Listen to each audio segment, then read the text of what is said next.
مقابل 500 درهم وطاكوس. هذا هما الفيديوهات اللي ولا كيصرح بهم هذا العجوز الفلسطيني ملي خرج خارج ارض الوطن، واللي صدرات في حقه مذكرات بحث دوليه. واكيد ان بلادنا غاديه تقوم بالواجب وغاديه تجيبو حتى لعندنا.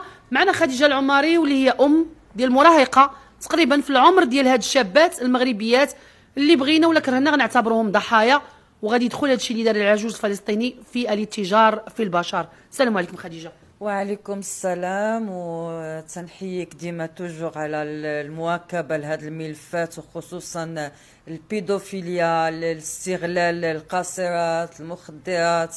يعني شكرا اول حاجه فاطمه زهراء، شكرا للطاقم التقني.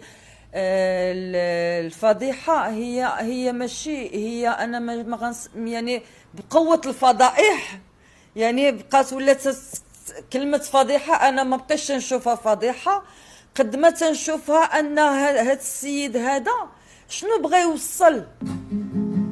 ابريزيتيني كي قلتي لي خلص لي طاكوس، تعرفيني يا صبرينا ما عندي فلوس. ابريزيتيني كي قلتي لي خلص لي طاكوس، ياك تعرفيني يا صبرينا ما عندي فلوس. اروحي نديك تاكلين بحاجب عند عمي جمال، تاكلي حبه يكبر حاجب ويزيدك جمال. يا صبرينا سمعيني نشربو اتاي ومن بون تشياني شويه وديري لاطاي. يا صبرينا يا صبرينا يا صبرينا يا صبرينا يا صبرينا ما